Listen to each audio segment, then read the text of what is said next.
With Cour 2, the separation ending quite some time ago, and Cour 3, the conflict, airing this fall, I think it's time we talk about the finale of Cour 2 on this channel.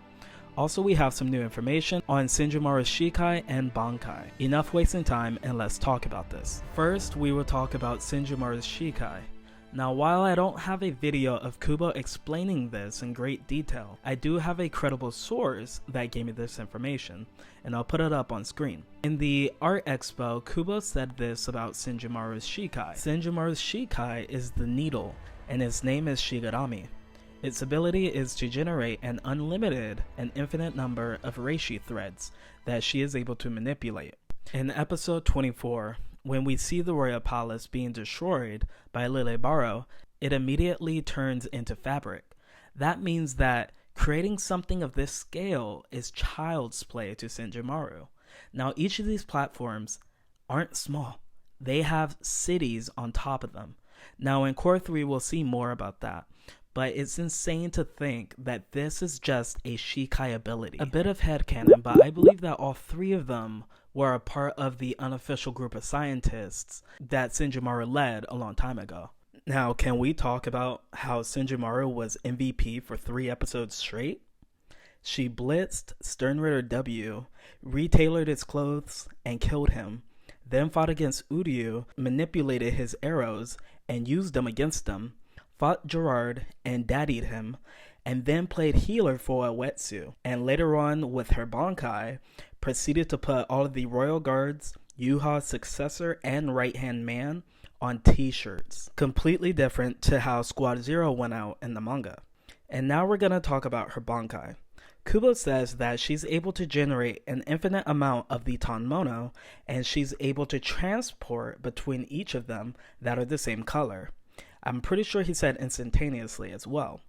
Now, spoiler warning for those that are anime only fans. But if we look at the anime and look at how Jugram was taken out, he's taken out in a blaze of flames. Later on in chapter 630, he fights against Baz B, whose shrift is the heat. But I find it very interesting that this is foreshadowing for what's to come. Then we have Gerard. When he's fighting against Senjumaru, he's frozen.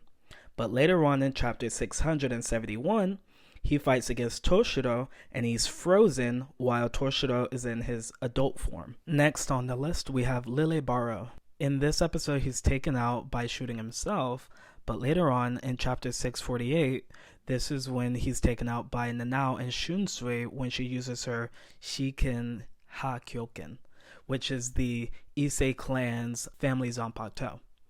And then we have Asken. In chapter 662, he fights against Urahara, Yoruichi, and her little brother. And I believe that these golden spike, silhouettes are supposed to be the representation of those 3 characters. When they had the meeting at the table, Bambietto was upside down. Later on, she fights against Shinji. So there's a little foreshadowing they're doing here. And then we have Pernida. Now, this one's going to be interesting for the fact that he fights against Mayuri, but I don't know the correlation. And the same applies for Uryu as well. He looks at the Quincy cross, but I don't know what that really represents. It's going to be anime original content, so we're going to have to wait to see what Kubo cooks up for that. And now to finish off this video, I want to talk about the Irazusando scenes with Ichigo. At the end of him finishing his training, he ends up in Senjumaru's palace.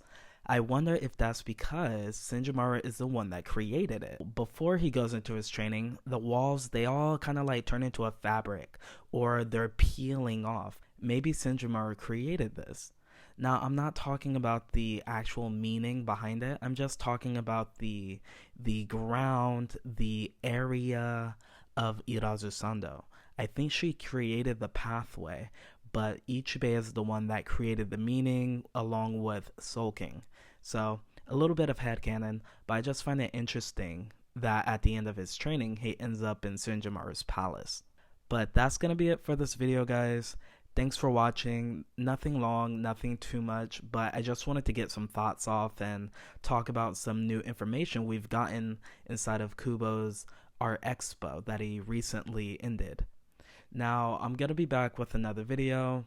I have a few in mind, so stay tuned for those. But in the meantime, leave a comment, like, and I will see you guys in my next one. Because this year we have a lot of big things coming up, and I want you guys to be there for it. So, alright, I'll see you guys in my next one.